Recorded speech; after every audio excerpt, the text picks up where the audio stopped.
Օլիմպոս Եվրոպայի առաջնություններում մեդալներ է, որ նվաճում ենք, չենք էլ հասցնում հետևել։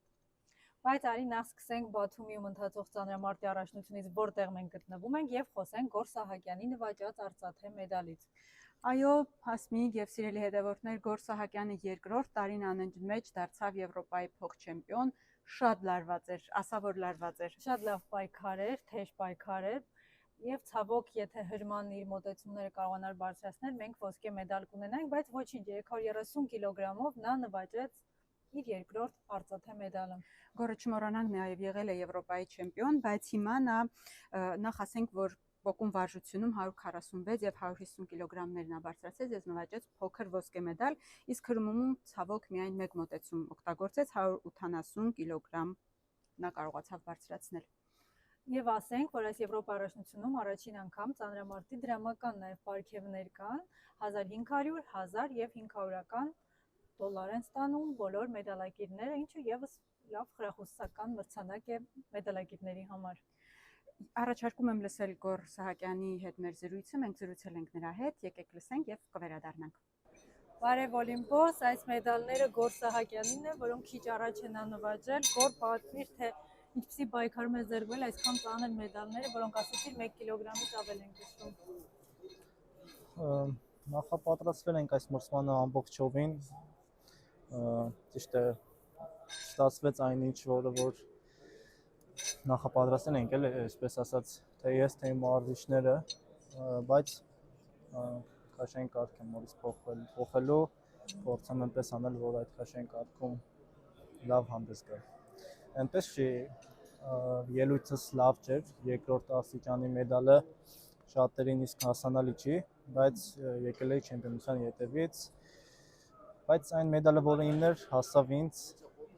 ինչին որ ես արժանի էի, այսպես ասած։ Երբ է ոսկին լինելու եւ ինչ ես անելու դրան հասնելու համար, ինչ ես հասկացել, ինչ ես փոխել։ Ամեն մրցման անում եմ ամեն ինչ, որ ոսկին լինի։ Յուրաքանչյուր մարզիկ երբ գալիս է մրցման, անկախ իր կարգավիճակից,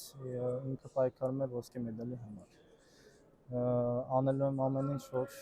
մարզումներս ինչ որ սխալ որ կա, թերությունները դրանք շտկել, իսկ թե ինչ կլինի բեմում մյուս մրցումների ժամանակ, դա բեմը ցույց կտա, ես շուտ ինչ որ մեդալի գույն չեմ կարող ասել։ Ընդհանուր ինչպես կամփոփես, ինչպիսին էր այս առաջնությունը, ինչ տվեց ու ինչ սովորեցրեց քեզ։ Ինչին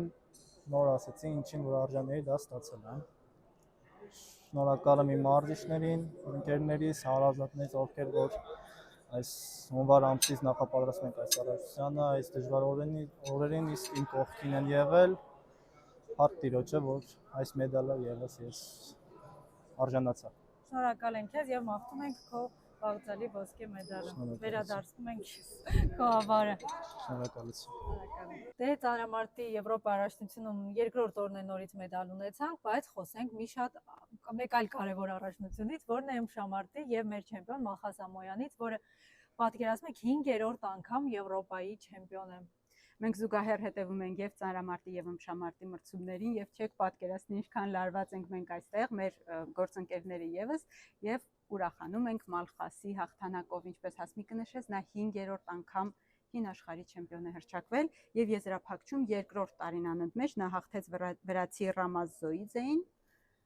Շնորհավոր Մալխաս, Վրաստանից քեզ ասում ենք շնորհավոր եւ Կարեն Ասլանյանի մասին նշենք, որ երկրորդ տարին անընդմեջ նա Եվրոպայից մեդալ ունի, բայց ցավոք ոչ թե արծաթե, այս անգամ բրոնզը, բայց էլի շատ լավ է։ Բայց էլի լավ է, նա իդեպ նրա գոտեմարտը երրորդ տեղի համար եւս շատ լարված ու ժամանակից շուտ ավարտ ունեցավ, նա 11-0 հաշվով հաղթեց Լեհաստանը ներկայացնող Մարիբեկ Սալիմովին։ Շնորհավոր Կարեն։ Եվ ունենք նաև եզրափակչի մասնակից Սուրեն Աղաջանյանը, երիտասարդ ըմբիշը մասնակցեց մեծահասակների առաջնությանը եւ իրեն ուղղակի հիանալի դրսեւորեց, շատ գեղեցիկ հաղթանակներ եւ նա վաղը պայքարելու է ոսկե մեդալի համար, բայց ունենք նաև բրոնզե մեդալակիրներ, որոնց մասին Մինչ դա ես ասեմ, որ Սուրենը այս տարի Եվրոպայի միջև 23 տարեկանների առաջնությունում դարձել էր չեմպիոն եւ լուրջ նախադրյալներով մոտեցել էր մեծահասակների պայքարին, պատահական չէ, որ նրան Արմեն Բաբալարյանը, թիմի գլխավոր մարզիչը, առաջին անգամ ընդգրկել էր մեծահասակների թիմում եւ Հասմիկ ասա թող ոսկի բերի Սուրենին եւ ասենք, որ մենք ունենք բրոնզե մեդալի համար պայքարելու է Գասպար Տերտերյանը, Սլավիկ Գալստյանը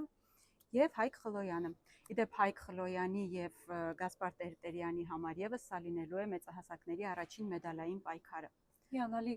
երիտասարդական կազմ է ընտրել Արմեն Բաբալարյանը եւ տղաները արդարացնում են սպասելիքները։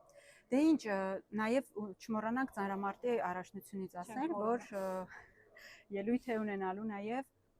մեր Մարտինը, այո, նրա համար եւս այս առաջնությունը այսինքն նորամուտ է լինելու, նա եւս մեծահասակների պայքարում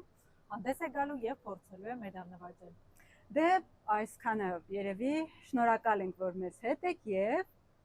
չմոռանաք հետևել մեզ։ Հասմիկը պետք է հիշեցնի